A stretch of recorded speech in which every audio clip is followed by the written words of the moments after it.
Hello friends, स्वागत है आप सभी का CBBCL आर्ट्स क्लास में। अर्थशास्त्र की कॉपी बोर्ड परीक्षा में कैसे सही तरीके से लिखे कि आपको पूरा नंबर मिल जाए। तो दोस्तों, मैं आज आपको तरीका बताने वाला हूं कि अर्थशास्त्र में कॉपी सही तरीके से कैसे लिखा जाता है। अगर आप ये तरीका अपनाते हो तो आपको पक्का है कि पूरा नंबर ज़रूर मिलेगा। आइए शुरुआत करते हैं। एक मॉडल पेपर के आधार पर मैं आपको समझाने की कोशिश कर रहा हूँ कि जो है अर्थशास्त्र की कॉपी कैसे लिखा जाता है। सबसे पहले दोस्तों, आपको यहाँ पे ध्यान रखना ज़रूरत ये है कि जो है पेपर जो पैटर्न है किस प्रकार से आते हैं।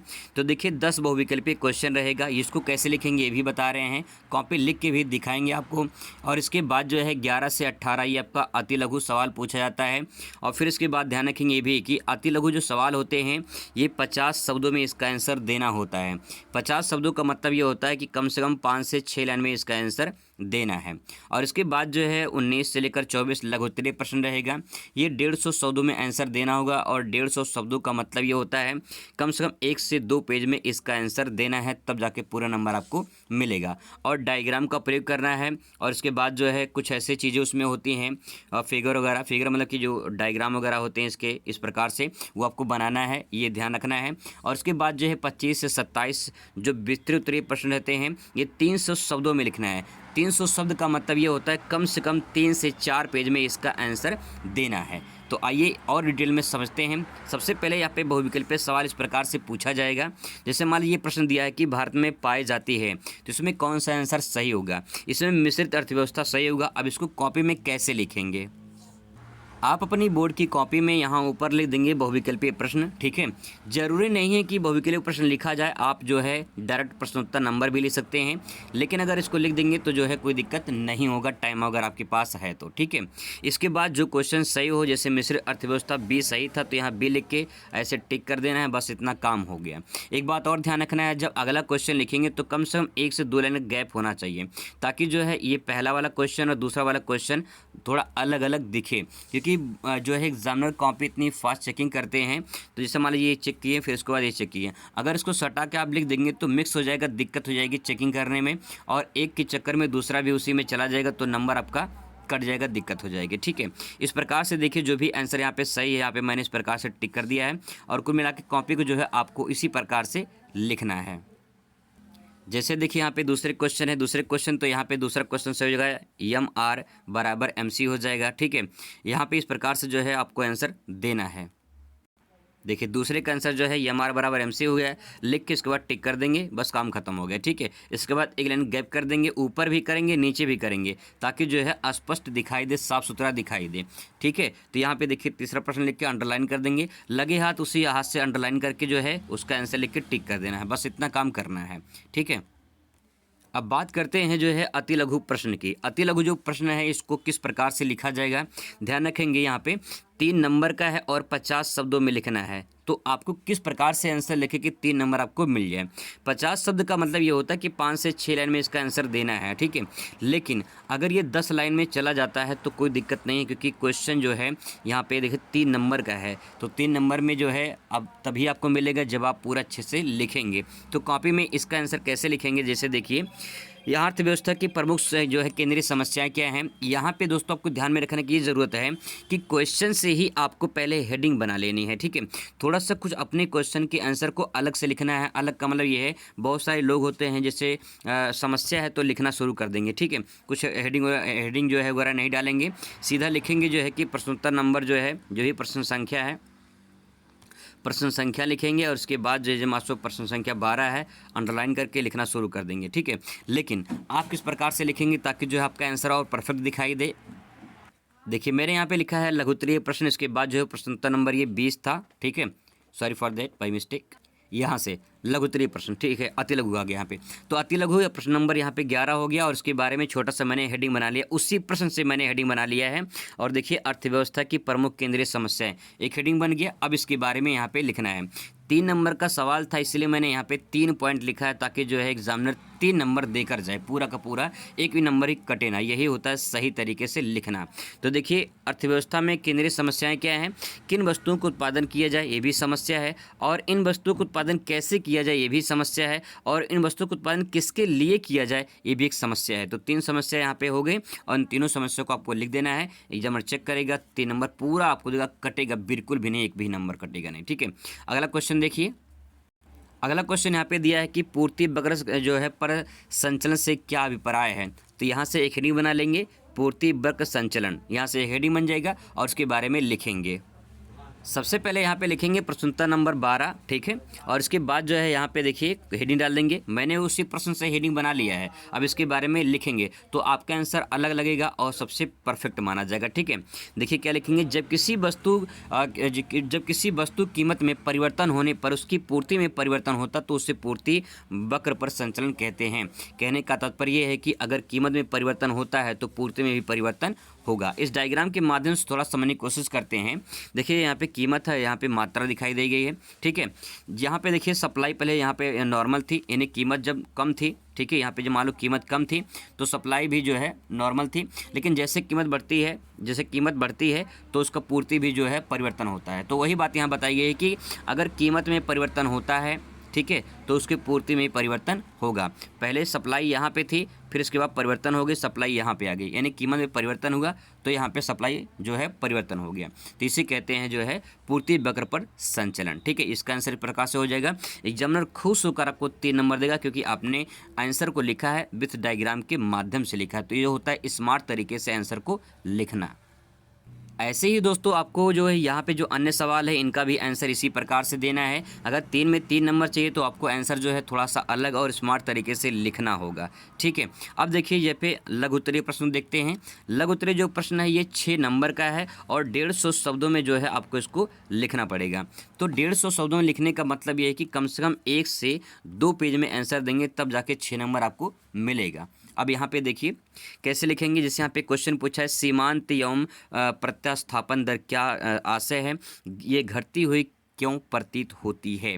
अगर इस सवाल का जवाब आपको नहीं आता है फिर बाद में लिखना चाहते हैं तो उसको छोड़ करके जो है आप ये वाला भी लिख सकते हो, आगे पीछे लिख सकते हो, लेकिन क्वेश्चन नंबर थोड़ा ध्यान से उसको लिखेंगे। जैसे पूंजीवादी अर्थव्यवस्था की मुख्य विशेषताएं क्या हैं, 6 नंबर पूछा गया है। तो अगर आपको सवाल आता है तो आप इसे लिखेंगे, और कैसे लिखेंगे ये भी देख लीजिए। देखिए मैंने यहाँ पे लिखा है लघु उत्तरीय प्रश्न और यहाँ पे प्रश्नोत्तर नंबर 20 लिख दिया है। मुझे 19 अभी नहीं आ रहा था तो मैं 19 को लिखूंगा, ऐसा नहीं कि छोड़ दूंगा, नहीं, छोड़ना नहीं है दोस्तों। ध्यान रखना किसी भी कीमत पे भी क्वेश्चन छोड़ना नहीं है, उसको बना कर चाहे कुछ भी लिख कर आना है, लेकिन छोड़ कर नहीं आना है। अगर आप छोड़ कर आएंगे तो कुछ नहीं मिलेगा, कुछ लिख कर आएंगे तो बहुत कुछ मिल जाएगा। ठीक है, तो इसलिए ध्यान रखेंगे। देखिए क्वेश्चन नंबर 20 हो गया। अब 20 का जो है आंसर जो है मुझे पता तो मैं यहाँ पे लिखना शुरू करूँगा। मैंने आपको पहले ही बता दिया था क्वेश्चन से ही आपको हेडिंग बना लेनी है, तो मैंने क्वेश्चन से हेडिंग बना लिया कि पूंजीवादी अर्थव्यवस्था की मुख्य विशेषताएं। अब विशेषताएं जो हैं एक एक करके यहाँ पे लिख देंगे। ठीक है, तो देखिए पहला है कि यहाँ पूंजीवादी अर्थव्यवस्था में केंद्रीय योजना का अभाव होता है। यहाँ पे जो बात कही गई है वो बात ये कह रहा है कि जो पूंजीवादी अर्थव्यवस्था होती है उसमें केंद्रीय योजना का अभाव होता है। यह प्रणाली व्यक्ति की स्वतंत्र क्रियाओं पर आधारित होता है।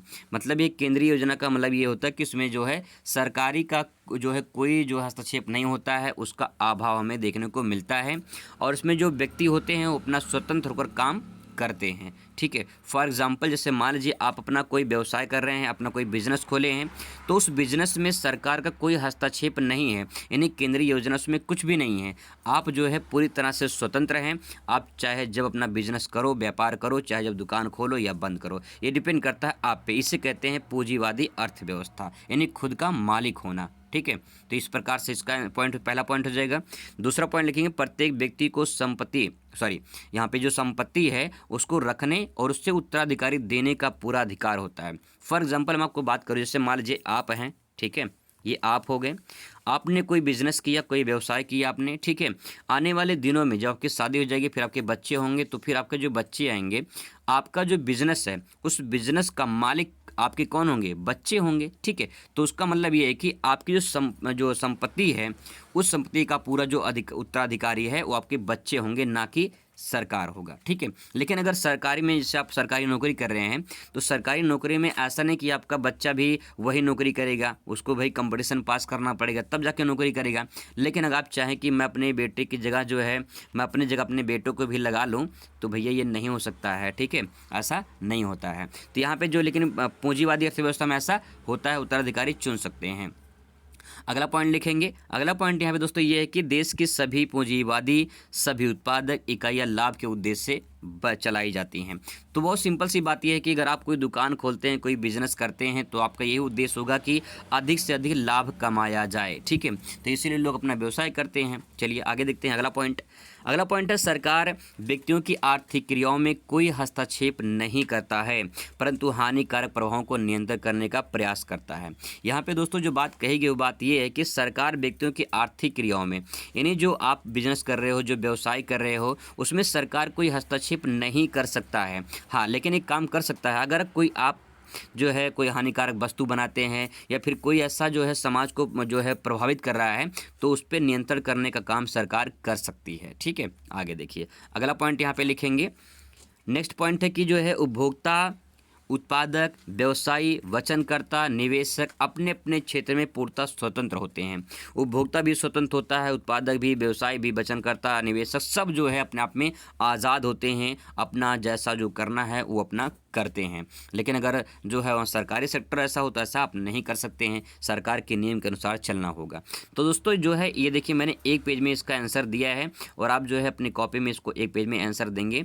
देखिए यहाँ पे जो मैंने लिखा है, यहाँ पे एक लाइन मैंने बीच में गैप किया है और ताकि जो है ये स्पष्ट अलग दिखाई दे और साफ सुथरा थोड़ा सा दिखाई दे। आपके राइटिंग भी पे नंबर मिलता है तो उसका भी विशेष ध्यान रखेंगे आप लोग।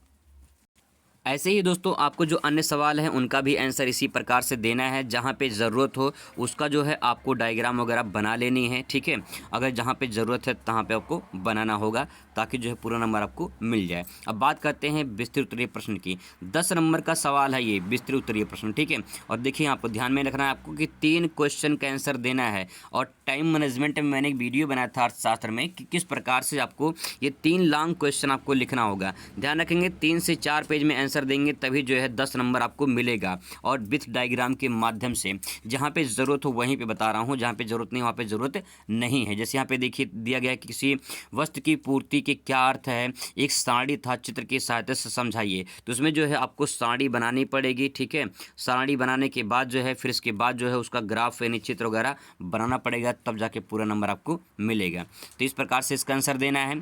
जैसे यहाँ पे दिया है कि जो है भुगतान स्वतंत्र की मदें क्या हैं, तो यहाँ पे कोई फिगर वगैरह नहीं बनेगा, कोई डायग्राम वगैरह नहीं बनेगा, बस आपको उसकी शर्तों को जो है अच्छे से बता देना है, ठीक है। अब इसका आंसर देखिए किस प्रकार से लिखेंगे। एक एग्जाम्पल के तौर पर एक आंसर लेते हैं। यहाँ पे लॉन्ग क्वेश्चन में इस प्रकार से सवाल पूछा जा सकता है कि केंद्रीय बैंक को बैंकों का बैंक क्यों कहा जाता है। तो ये क्वेश्चन जो है अगर क्वेश्चन पूछा जाता है कि केंद्रीय बैंक को बैंकों का बैंक क्यों कहा जाता है तो उसके बारे में लिखेंगे केंद्रीय बैंक अर्थात बैंकों का बैंक भारतीय रिजर्व बैंक को कहा जाता है। जो भारत का आरबीआई है, रिजर्व बैंक ऑफ इंडिया, इसे बैंकों का बैंक कहा जाता है क्योंकि ये देश की बैंकिंग व्यवस्था को नियंत्रण एवं नियमन करता है। यानी जो भारत में बैंकिंग व्यवस्था है, इस पूरे बैंकिंग व्यवस्था का संचालन नियंत्रण जो है ये आरबीआई के द्वारा किया जाता है। इसे बैंकों का बैंक निम्नलिखित कारणों के द्वारा कहा जाता है। तो ऐसे कौन कौन से कारण हैं जिसको आपको समझना है और ये कारण जो है जब आप लिखेंगे ना हेडिंग बना के, यहाँ पे मैंने सारे हेडिंग को लिख दिया है, एक बार मैं समझा दे रहा हूँ। वैसे मैं इसको समझा चुका हूँ ऑलरेडी ही। तो यहाँ पे आप जब इसके बारे में लिखेंगे तो 3-3 4-4 लाइन लिखेंगे ना तो आराम से जो है 3 पेज में आप इसका आंसर दे ले जाएंगे, ठीक है। अब देखिए यहाँ पे पहली बात यह कि इसे बैंकों का बैंक क्यों कहा जाता है। तो पूंजी की व्यवस्था, जो पूंजी की व्यवस्था करता है वो कौन करता है, जो है आरबीआई करता है। फॉर एग्जांपल मैं आपसे बात करूं, जैसे कि आपके पिताजी हैं, ठीक है, आपके पिताजी हैं तो आपके पिताजी क्या करते हैं, आपके घर का पूरा संचालन करते हैं। यानी अगर मान लीजिए आपके पिताजी ही कमाने वाले हैं आपके घर में, तो आपके पिताजी ही पूरे घर का संचालन करते हैं। यानी अगर आपको फ़ीस जमा करनी है स्कूल में या कुछ और कहीं पे सामान खरीदनी है तो पूंजी कहाँ से मिलेगा, पिताजी देंगे तभी तो मिल पाएगा।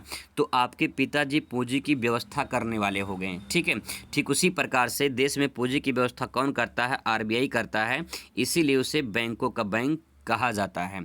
अगर आप जो है किसी से जो है पैसा मांगे, जैसे मान लो आपको कोई काम जरूरत पड़ गई, आप किसी से पैसा मांगोगे, पैसा आप किससे मांगोगे, किसी दूसरे आदमी से थोड़ी मांगोगे, अपने पिताजी से मांगोगे, है ना। तो वही बात हो गई यहाँ पे कि पूंजी की व्यवस्था आरबीआई करता है, इसीलिए आरबीआई को बैंकों का बैंक कहा जाता है। हम यूँ कह सकते हैं बापों का बाप है, ठीक है। आगे देखिए, लाइसेंस की व्यवस्था। जब कोई नया बैंक खुलता है, स्थापित होता है, तो उसको लाइसेंस भी आरबीआई के द्वारा दिया जाता है, इसीलिए इसे बैंकों का बैंक कहा जाता है।